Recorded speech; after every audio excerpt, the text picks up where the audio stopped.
Hey, what's up guys? My name is Anand and welcome back to my channel. In today's video, we are going to talk about bumper ads, specifically YouTube bumper ads.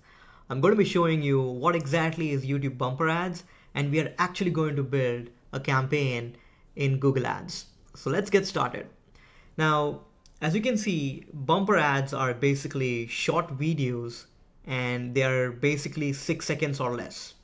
Now, these videos are typically shown at the beginning and they are non-skippable. So that's the key thing about bumper ads. They are non-skippable. Now, the best part about this type of ad is that let's say you have a short and snappy message that you want to deliver and you want to use YouTube ad platform. In that case, bumper ads will really work well. Now, the best way to show you this is actually giving you an example. So I have pulled up an example from YouTube, and I have turned off the audio so that we don't end up in any copyright issues. So this is an ad from Krispy Kreme, and as you can see, it's pretty short and snappy with the logo and the website link. And there's one more. So I'm gonna skip here. Okay, look at this. Short and snappy, and that's it. So really fast, 6 seconds or less, and you will be able to deliver a non-skippable ad. Now, a few things to keep in mind. When you are running a bumper ad, you won't be able to build remarketing list, which I know is a bummer, but what you can do is you can run another ad campaign that is specifically around brand awareness, and you can build a remarketing list through another video ad campaign.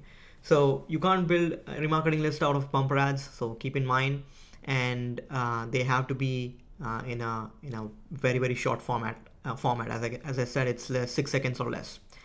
And the bidding strategy is cost per 1,000 impression, which is CPM. That's the only way you can reach your audience. So enough of the theory, let's get into practical things. So I have my campaign manager. I'm logged into my Google Ads account. I'm gonna hit plus and new campaign. Now, as I said earlier, bumper ads are great for brand awareness and consideration. So we're gonna choose this as the objective, and obviously it's going to be a video. So I have my video as the campaign type selected. Now, as soon as you select the campaign type, you're going to get a couple of different options. And look at this new one, which I will be creating a video tutorial very soon. But that's a new one, which is reach your audience while they're listening on YouTube with audio-based ads. How cool is that? Anyways, so Google is recommending video views, and as you can see, you can use skippable in-stream ad, in-feed ads, and short ads. But in this case, we are going to use video reach, and with that, if I scroll down, Google is going to ask you to select your reach goal. Now in this case, you have three options: efficient reach, non-skippable reach, and target frequency. Basically what it means is that with efficient reach, your ad campaign will be working towards maximizing as many reach as possible, right? That's the goal here. But if you want your people to watch the video completely, then you have another option called as non-skippable reach. But the only thing is that you can also use a 15-second video in this case. And then the third option is target frequency, where you can reach like the same people a bunch of different times, and you can use either bumper ads, skippable in-stream ads, or non-skippable in-stream ads. So the difference between skippable and non-skippable in-stream ads is when it comes to non-skippable, you can use only up to like 15 seconds. But when it comes to skippable ads, you can use videos that are more than 15 seconds. It can be like multiple minutes. And I don't know the exact point. I mean, I don't think anyone watches like an ad for a few minutes. It doesn't make any sense. But anyways, it's a different story, right? So yeah, going back from the top, you select your objective, you choose the campaign type, which is video. and then you are presented with a couple of different subtypes. You can even use video views. Now, the reason I'm not selecting video views is because you can't actually get a lot of message delivered in like 6 seconds. So there's no point in like running a bumper ad. If it's like more than 6 seconds, then you get enough time. And in that case, video views make sense. Or let's say you are promoting a new campaign, you're promoting a new, informational video or whatever it is, right? And you want to make sure that you get as many views as possible. Then I recommend skippable in-stream ads. As I said, skippable in-stream ads allows you to upload videos that are more than 15 seconds. So in this case, we want reach so that people are get as many eyeballs as possible, and they click on the link and they go to the website and so on and so forth, right? So that's why video reach is being selected as the campaign subtype. I'm gonna get back to this ad sequence later, but just very quickly, ad sequence is basically what you're doing is you are crafting a very effective strategy where your target audience watches video A. If they take an action, say for example, they viewed an ad, then they watch ad B, then they watch ad C. So you're actually creating a virtual funnel, right? And you are ensuring that they follow a specific set of sequence. That's ad sequence. It's a very interesting concept, and I might just create a separate video on that. But anyways, so video reach and then efficient reach, right? So that's the three things that you got to select. Hit continue, and I'm going to name it as video reach bumper, right? All right. Now, once you name your campaign, you can use multiple ad formats. As you can see, you can use in-feed ads, short ads, in-stream ads, which can be a skippable or bumper. Now let's focus on just the bumper ads over here. And you are presented with a bidding strategy. As I said, when it's bumper ads, you don't really have much option. You can't like change the campaign to like cost per view or any other objective. You will be forced to use cost per 1,000 impression because you are maximizing your campaign for more reach. All right, then comes the budget. So I'm gonna say $5 a day or something like that. Well, it's campaign total, so I can even do daily. All right, so I have selected the budget over here, and then under network, you are going to actually select where your ads will be running. Now, YouTube is by default, but there's this new one called as Google TV. I wouldn't recommend choosing either Google TV or Video Partner because the quality is not that great. So I would stick to YouTube as the network. Next, we have the targeting. So let's select United States. Related videos is basically you can show multiple videos that will appear below your ad. Now, this is where you know for sure that, let's say they watch video A, there's a very high chance that they're going to watch video B because you're almost providing a hook, or there's going to be a seamless transition. So you can add like multiple videos. I would recommend definitely doing that because if you are a brand that has created a bunch of different videos and you want to use video or YouTube ads, chances are that it's related to a particular product, a service. So why not just add those related videos, right? So definitely make use of it. So again, the next one is, okay, so this is interesting. Look how they have not expanded additional settings by default. I definitely recommend, changing every single parameter. Now, the first one is like devices. This is where you're able to select, where your ads will be displayed. Now, sometimes it's good to display your ads on TV screens, but for a bumper ad, I think it's okay. For an ad where you are displaying like a QR code where they need to scan and then go to the website, 6 seconds is just not enough. Like you pull up your phone and the ad is over, right? So again, depends on the messaging, depends on what the ad content is. Depending upon that, you need to select the devices. So I'm just going to show you like what happens. Like I'm just going to uncheck, and essentially it says that the available impression is still the same. Now 10 billion is a lot. That means that we have not yet gone towards audience targeting.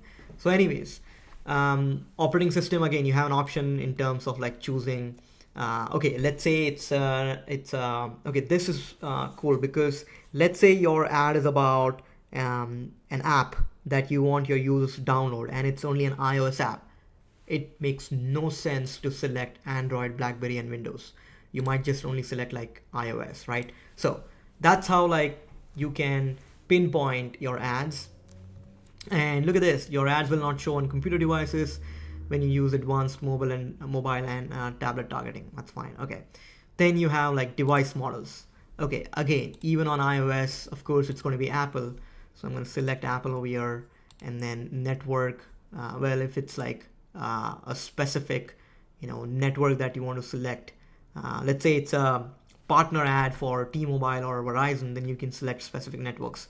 So you can see how specific you can get. So I highly recommend using these additional targeting options, right? So I'm just gonna quickly uncheck this, and also this one. Okay, now the next step is frequency capping. Now this is where when you want to ensure that your ads are not displayed like multiple times to the same user. If you want to do that, then you can cap the number of impressions. So let's say 2 times per day, and that's the maximum impression that you want to select. Then you can also cap view frequency. Now we are not maximizing for video views, we are maximizing for reach, so impression frequency makes sense. All right, ad schedule. Again, if it's promoting a business and you want to make sure that it's time sensitive, but at the same time your business operates only during like normal business hours, like 8 to 5, then you can choose, Monday to Friday, 8 a.m. to 5 p.m., right? So aligning your campaign to your business operation hours maximizes your budget. So that way you don't end up spending a bunch of money like in the middle of the night, right? So that's your ad schedule. There's no need to like focus on this one. I would skip that. Okay, you give your ad group name, and this is where you actually start creating your audience. So let's say we say that this is bumper digital marketeers. Let's say I want to reach out to digital marketeers, right? For example, then I'm going to name the audience, and then I'm going to select demographics over here. Let's say, okay, this is fine. I'm just going to restrict to like maybe like 64 over here. That's okay. You also have an option to target like household income and if they're a parent or not. So I will leave this as it is. Okay, let's do 50%. Okay, and then you can definitely use like interest and detail targeting. So this is where I'm just gonna start searching for digital marketing. Let's see if something pulls up. Okay, so look at that, fantastic. It's showing me an option like people who are looking for digital marketing services. Why not?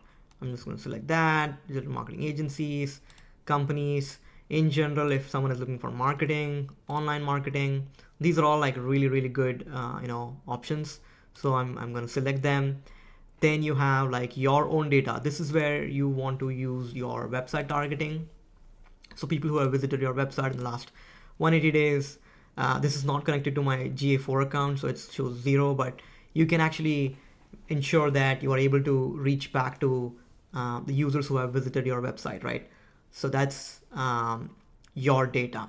You can even like segment your audience based out of people who visited product pages, services, so on and so forth. All right, additional audience segments. This is where you can use like custom search. People who have searched certain terms, like you can again add like a combination of people who are searching for digital marketing services, SEO, Google Ad services, PPC services, so on and so forth, right? So you are able to build and curate an audience based out of what they search. I wouldn't select audience expansion. Okay, I forgot to mention about exclusion. Let's say you want to only target like new users, right? This is about prospecting. This is about new companies looking for digital marketing services.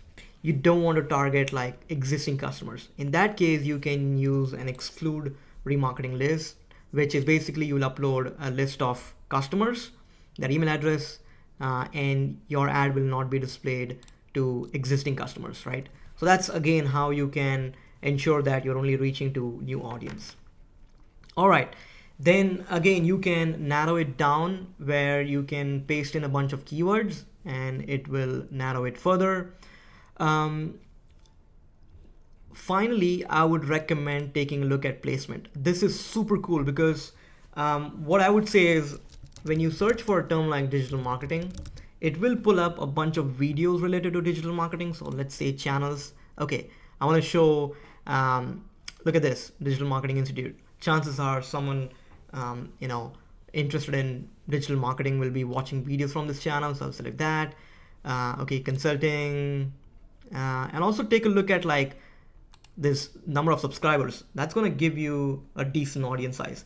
You can even ensure that your ads show up on like specific videos. Like look at this, digital marketing in 5 minutes. I mean, obviously it's not a right fit, but again, you can see like how you are able to like specify the exact placement. Now this is very cool because with standard display ads, what happens is it's just going to select placements by default and it's a bunch of junk, right? With this type of approach, you can specify keywords, your data, website retargeting, YouTube channels, specific YouTube videos. So you're essentially creating your own audience bubble, right? Your own ecosystem, and you have more control over that. So I highly recommend like taking this approach. All right, so let's select this, and then next one is you are actually going to create your ad. So in this case, what I'm going to do is I am going to go to my channel. I have uploaded a video, so let's use this one. I'm gonna copy this. Hopefully this works. Boom. Okay, so look at that. I have uploaded a bumper ad. It's a 6-second ad, and again, it's an in-stream ad. Look at that, how it looks. You can preview the ad. Looks pretty cool. I like it. And then I'm gonna say I'm gonna use the secured version, and I'm gonna drive traffic to my website. All right, I'm gonna paste in my URL, and I have just created a couple of like ad headlines from Perplexity. So I'm gonna go over here, unlock exclusive content on digital marketing, and then I will add a description over here. All right, with Iyer of digital marketing. Remove this. It's screaming at me because I'm above this limit. So I'm going to, okay, that's fine. All right. So you get the point, right? You are basically adding a long headline and a description. I highly recommend adding a custom call to action button. So you can say, in this case, I'm gonna say, yeah, learn more. That's fine. Okay, so looks pretty cool. I'm gonna click on preview the ad. Boom, look at that. Actually, nice. How cool is that? I'm gonna hit one more time. All right, short and snappy. And there you go. So really nice, very effective. And I'm gonna you can name your ad. Okay, once you're done with the ad creation, the next step is you can create a bunch of different ads. As you can see, you can add more videos. You can click on this button and then you can duplicate. So that's fine as well. And then finally, you can set a cost per 1,000 impression bid. So again, this is where your research will come into play. I sometimes Google actually recommend a minimum cost per 1,000 impression based on previous campaign that you have ran in your ad account. But if not, let's start with like 2. The cost per 1,000 impressions. I'm gonna hit apply. All right. So the bid is on, the placement is on. Finally, what you do is hit create campaign, and I'm gonna hit confirm. Yep, that's me. All right, boom. So that's pretty much it in terms of creation of the campaign. The final thing what I would say is in terms of review, you can go to the campaign over here and scroll to the right, and this is where you will be able to see the actual data. Now, as you can see, Google is not smart enough to provide the actual columns that we need. Now in this case, we need to know a few other data like view rate, views, video played, like 25%, 15%. So these are some metrics that I would recommend enabling. And once you hit apply, you will get to see those metrics under these columns. So ensure that you go to columns, hit modify column, and then changing the metrics. Again, we had created a campaign for maximizing reach. So average impressions, frequency per user, unique user, like ensure that you have these enabled. Now, what I typically recommend is, I know these are a lot of metrics, as someone who's running the campaign, enable them, take a look at the data, and then if it's too much, you can always like disable. But see what exactly they do, what exactly they mean, learn, and then you can always like, narrow it down and then pinpoint. So that's how you analyze. I know this was a pretty long video, but I really, really appreciate if you can like, subscribe, and share my videos. If you have any questions, comment, and I will be happy to respond back. Make sure to subscribe to my channel, and I will see you next time. Thank you.